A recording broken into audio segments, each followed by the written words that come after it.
زبان و ادب کے شیدائی و فدائی، بہت سی خوبیوں اور صفات کے مالک، شاعری میں ید دولا رکھنے والے استاد الشعراء محمد فاروق جاذب لکھنوی پر شائقین ادب نے سیمینار کا اہتمام سینٹ روز پبلک اسکول گڑھی پیر خاں میں کیا۔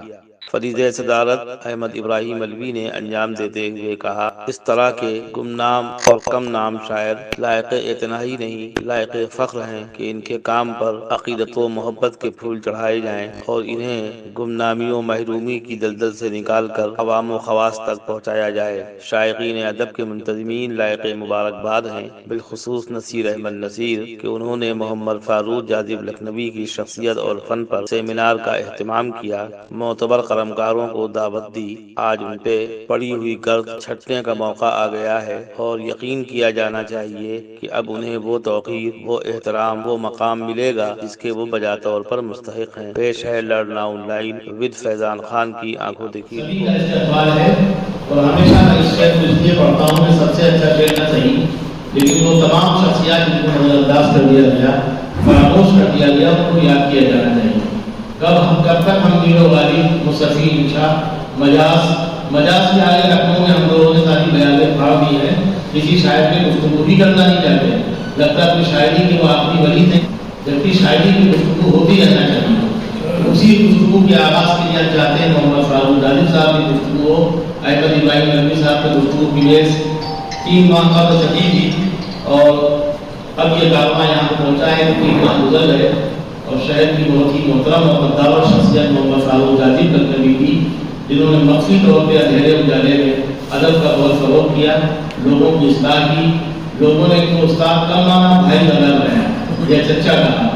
تو ادب کیا ہم تو کہتے ہیں، سیاست میں بھی زبان اسی لیے آیا ہے کہ اکھلیش یادوں کا المیہ یہ رہا کہ ان کے والد نے اپنے بھائی چھوڑ دیے تھے یا بھائی نما چہرے کہ سب کو وہ انکل کہتے تھے، تو انکل نے پیر تو ان سے خود چھوائے، شاباشی تو بہت دی لیکن الیکشن میں وہ کامیاب نہیں ہوئے۔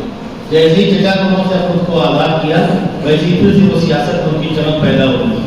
تو ادب میں بھی یہ سلسلہ فروغ پا رہا ہے کہ ہم جاذب صاحب کی کوئی بیاض تو مار سکتے ہیں، ان کو رات اور دن میں چبا بھی سکتے ہیں، ان کا جتنا حکم ہے اس کو نچوڑ بھی سکتے ہیں، لیکن استاد تبدیل نہیں کریں گے۔ بات کو تو بہت مجبوری بات مانا جاتا ہے، لیکن وہ گالی ہو جائے گی، ورنہ تو بات کو بھی بات نہ مانیں۔ فیروز نظامی نے کہا تھا کہ اس دور میں تو ایک شریفوں کے سوا، اس دور میں تو ایک شریفوں کے سوا جو بیٹا ہے وہ باپ کا بلاتا ہے۔ اس دور میں تو ایک شریفوں کے سوا جو بیٹا ہے وہ باپ کا بلاتا ہے، لیکن اگر سارے دور خراب ہو جائیں یا دنیا بالکل بے حس ہو جائے اور صرف مفاد کا سودا ہو تو یقیناً حافظ محمد عمر صاحب کی زندگی مشکل ہو جائے۔ تو اللہ نے اچھے لوگ بھی پیدا کیے ہیں، ان کو جو لوگ بلعلام استاد مانتے ہیں ان میں ایک بڑا نام ہے حافظ محمد عمر سندیوی کا، جبکہ حافظ محمد عمر سندیوی اگر خدا خواستہ بارہ بغیر یا کسی سازش کے تحت جاذب صاحب کو روکا دیا جائے تو یہی ان کی جانشینی کا فریضہ انجام دے سکتے ہیں۔ یعنی یہ بھی 50 شعر کہہ لیتے ہیں اسی غزل میں، اور جاذب صاحب کو بھی یہی ملکہ ہے۔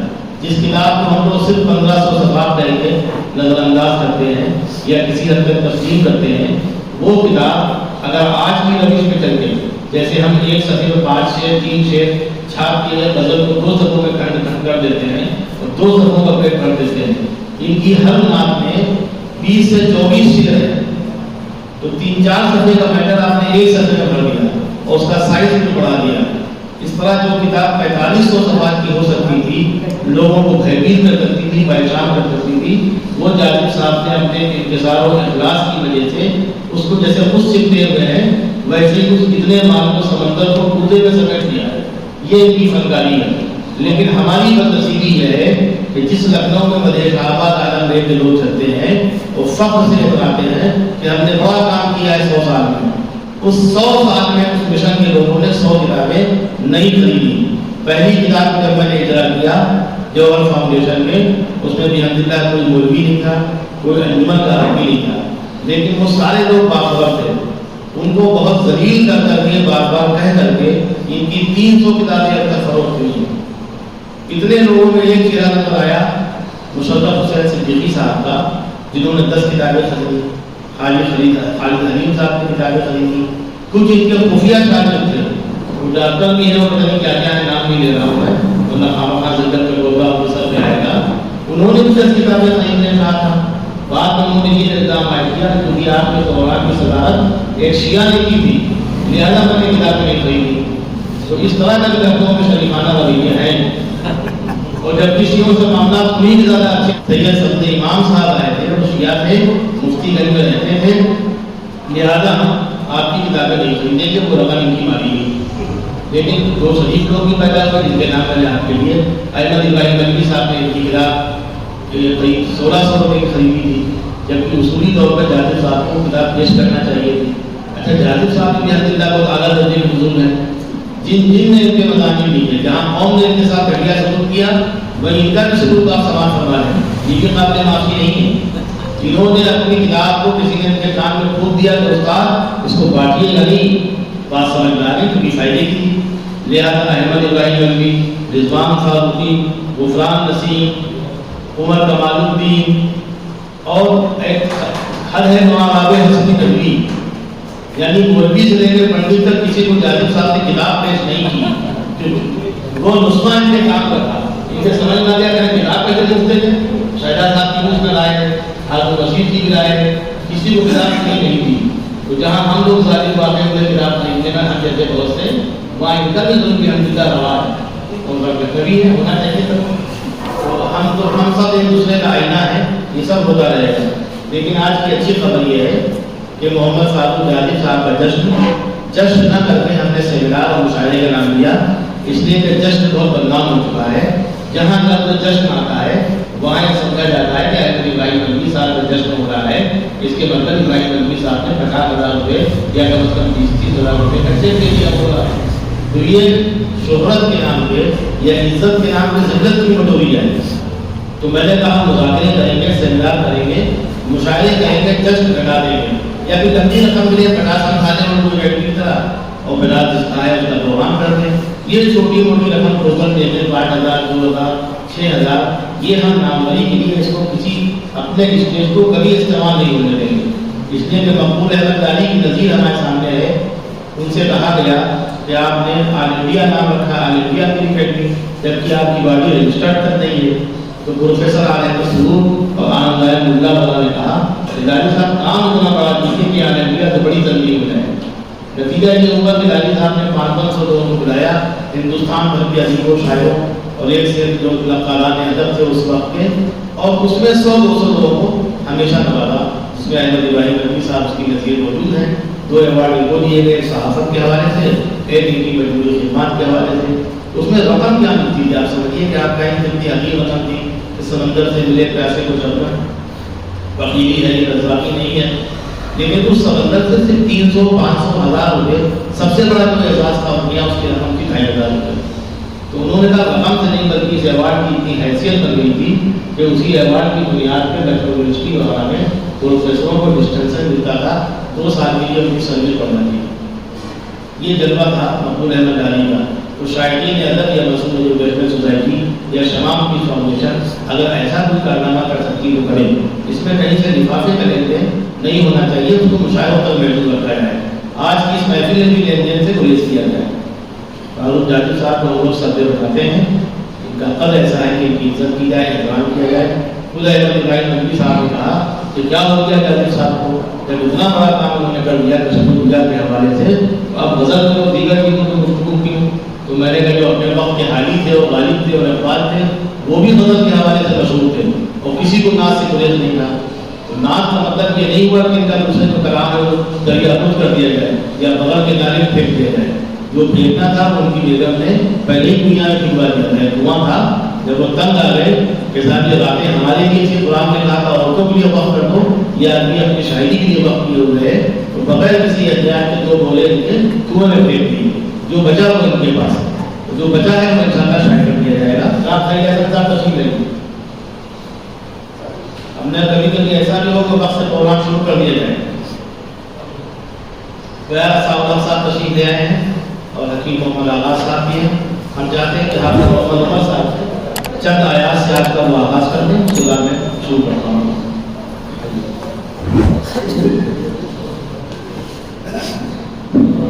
بالله من الشيطان الرجيم بسم الله الرحمن الرحيم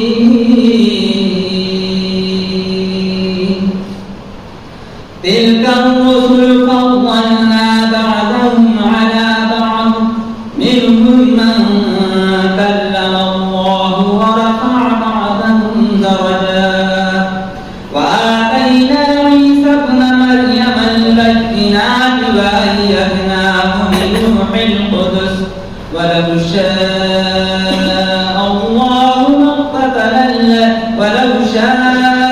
الله ما اقتتلوا ولكن الله يفعل ما يريد صدق الله العظيم. اللہ سے آ کر بابا کا آغاز ہو گیا اور میں چاہتا ہوں کہ جاسف صاحب کتاب نہیں لائے اپنے پورے شاید آپ کی نعت کیسے پڑھی ہے؟ آپ پڑھیں گے؟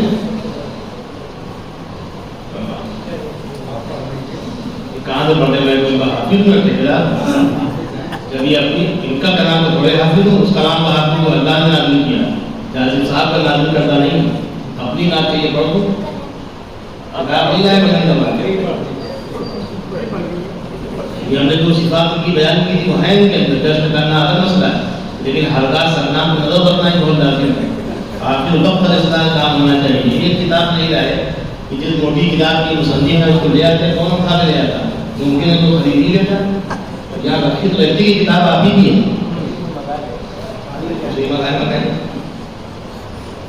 میں پڑھتا ہوں چند شعر پڑھ دیتا ہوں. ایک شعر نہیں کا ہے، کوئی نبی کے مناقب کو جب تولے گا، کوئی نبی کے مناقب کو جب بھی تولے گا، شعور و فکر کی میزان ٹوٹ جائے گی.